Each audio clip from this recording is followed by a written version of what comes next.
श्री सच्चिदानंद सद्गुरु श्री साईनाथ महाराज की जय। श्री साईं सच्चरित्र अध्याय 20।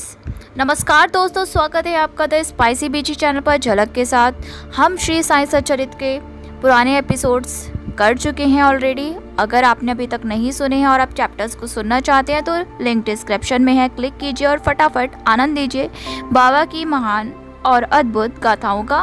आज हम करने वाले हैं अध्याय 20, विलक्षण समाधान। तो चलिए शुरू करते हैं। बोलो सच्चिदानंद सद्गुरु श्री साईनाथ महाराज की जय। श्री साईं मूलतः निराकार थे, परंतु भक्तों के प्रेमवश ही वो साकार रूप में प्रकट हुए। माया रूपी अभिनेत्री की सहायता से इस विश्व की वृहत नाट्यशाला में उन्होंने एक महान अभिनेता के सदृश अभिनय किया। आओ श्री साईं बाबा का ध्यान व स्मरण करें और फिर शिरडी चलकर ध्यान पूर्वक मध्याह्न की आरती के पश्चात का कार्यक्रम देखें।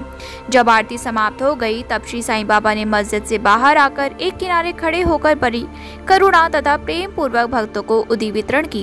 भक्तगण भी उनके समक्ष खड़े होकर उनकी ओर निहार कर चरण छूते और उदी वृष्टि का आनंद लेते थे।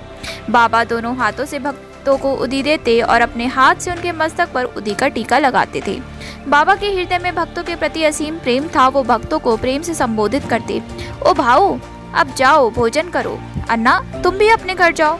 बापू तू भी जा और भोजन कर। इसी प्रकार वो प्रत्येक भक्त से संभाषण करते और उन्हें घर लौटाया करते थे। आहा क्या थे वो दिन, जो अस्त हुए तो ऐसे हुए फिर इस जीवन में कभी ना मिले। यदि तुम कल्पना करो तो अभी भी उस आनंद का अनुभव कर सकते हो। अब हम साईं की आनंदमय मूर्ति का ध्यान कर नम्रता, प्रेम और आदर पूर्वक उनकी चरण वंदना कर इस अध्याय की कथा प्रारंभ करते हैं। एक समय श्री दासगढ़ु ने ईशोपनिषद पर टीका लिखना प्रारंभ किया। वर्णन करने से पूर्व इस उपनिषद का संक्षिप्त परिचय भी देना आवश्यक है। इसमें वैदिक संहिता के मंत्रों का समावेश होने के कारण इसे मंत्रोपनिषद भी कहते हैं और साथ ही इसमें यजुर्वेद के अंतिम अध्याय का अंश सम्मिलित होने के कारण ये वाजसनेयी संहितोपनिषद के नाम से भी प्रसिद्ध है। वैदिक संहिता का समावेश होने के कारण इसे उन अन्य उपनिषदों की अपेक्षा श्रेष्ठतर माना जाता है जो कि ब्राह्मण और आरण्यक इन विषयों के विवरणात्मक ग्रंथ की कोटि में आती हैं। इतना ही नहीं, अन्य उपनिषद तो केवल ईशोपनिषद में वर्णित गुण तत्वों पर ही आधारित टीकाएं हैं। पंडित सातवलेकर द्वारा रचित बृहदारण्यक उपनिषद और ईशोपनिषद की टीका पिछली टीकाओं में सबसे श्रेष्ठ मानी जाती है। Professor R.D. रानाडे का कथन है कि ईशोपनिषद एक लघु उपनिषद होते हुए भी उसमें अनेक विषयों का समावेश है जो एक असाधारण अंतर्दृष्टि प्रदान करता है। एक आदर्श संत की जीवनी, आत्म तत्वदर्पण जो आकर्षण और कष्टों के संसर्ग में भी अचल रहता है, कर्मयोग के सिद्धांतों का प्रतिबिंब जिसका बाद में सूत्रीकरण किया गया तथा ज्ञान और कर्तव्य के पोषक तत्वों का वर्णन है जिसके अंत में आदर्श, चमत्कारिक और आत्म संबंधी गुण तत्वों का संग्रह है। इस उपनिषद के संबंध में संक्षिप्त परिचय से स्पष्ट है कि इसका प्राकृत भाषा में वास्तविक अर्थ सहित अनुवाद करना कितना दुष्कर कार्य है। श्री दासगढ़ु ने ओवी छंदों में अनुवाद तो किया, परंतु उसके सार तत्व को ग्रहण न कर सकने के कारण उन्हें अपने कार्य से संतोष न हुआ।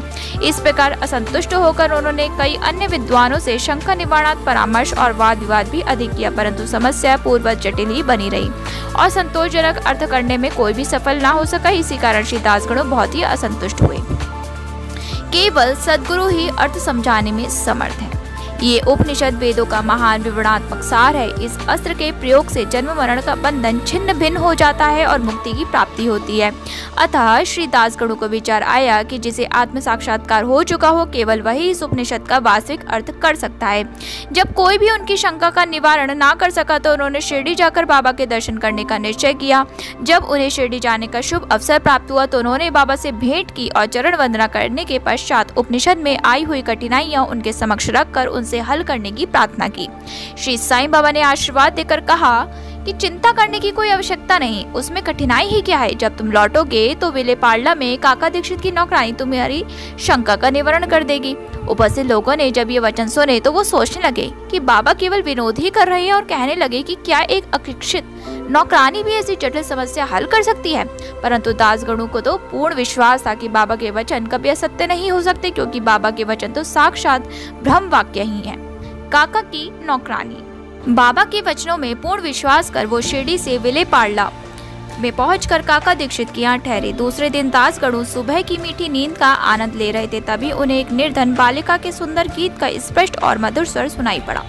गीत का मुख्य विषय था एक लाल रंग की साड़ी, वो कितनी सुंदर थी, उसका जरी का आंचल कितना बढ़िया था, उसके छोर और किनारे कितनी सुंदर थीं, वगैरह वगैरह। उन्हें वो गीत अति रुचिकर प्रतीत हुआ। इस कारण उन्होंने बाहर आकर देखा कि ये गीत एक बालिका नाम्या की बहन, जो काका साहिब दीक्षित की नौकरानी है, गा रही है।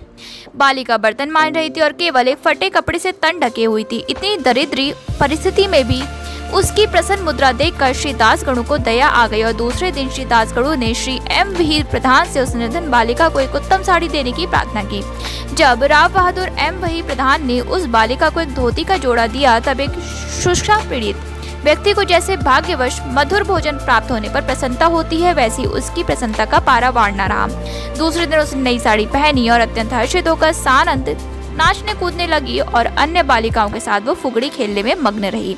अगले दिन उसने नई साड़ी संभाल कर संदूक में रख दी और पूर्वतः फटे पुराने कपड़े पहनकर आई, परंतु फिर भी पिछले दिन के समान ही प्रसन्न दिखाई दी। ये देखकर श्री दासगणु की दया आश्चर्य में परिणत हो गई। उनकी ऐसी धारणा थी कि निर्धन होने के कारण ही उसे फटे चिथड़े कपड़े पहनने पड़ते हैं, परंतु अब तो उसके पास नई साड़ी थी जिसे उसने संभाल कर रख लिया और फटे कपड़े पहनकर भी उसी गर्व और आनंद का अनुभव करती रही। उसके मुख पर दुख या निराशा का कोई निशान भी नहीं रहा। इस प्रकार उन्हें अनुभव हुआ कि दुख और सुख का अनुभव केवल मानसिक स्थिति पर निर्भर है। इस घटना पर गूढ़ विचार करने के पश्चात वो इस निष्कर्ष पर पहुंचे कि भगवान ने जो कुछ दिया है उसी में समाधान वृत्ति रखनी चाहिए और ये निश्चय पूर्वक समझना चाहिए कि वो सब चराचर में व्याप्त है और जो कुछ भी स्थिति उसकी दया से अपने को प्राप्त है वो अपने लिए अवश्य ही लाभप्रद होगी।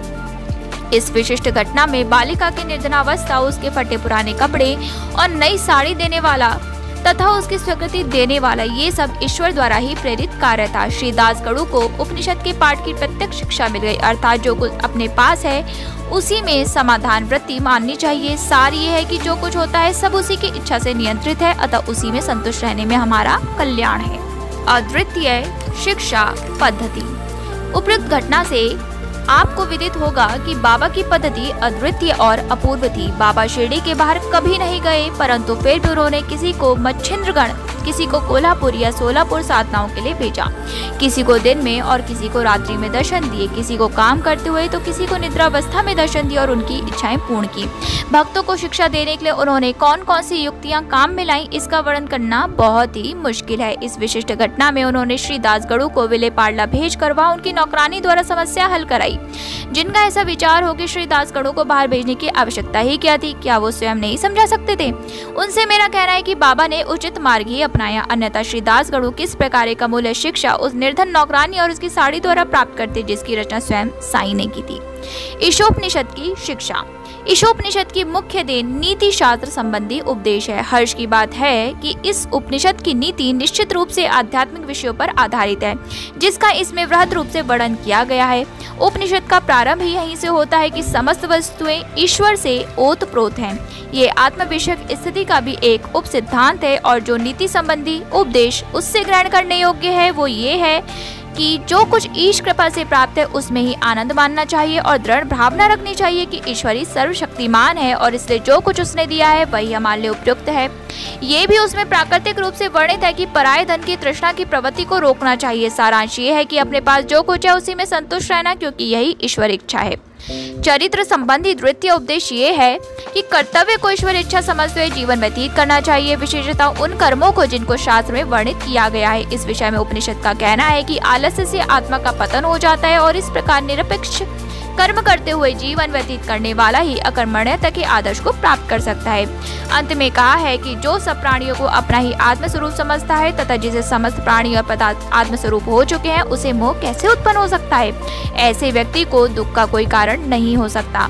सर्वभूतों में आत्मदर्शन न कर सकने के कारण भिन्न भिन्न प्रकार के शोक, मोह और दुखों की वृद्धि होती है। जिसके लिए सब वस्तुएं आत्मस्वरूप बन गई हो, वो अन्य समान मनुष्य का छिंद्रान्वेषण क्यों करने लगता है?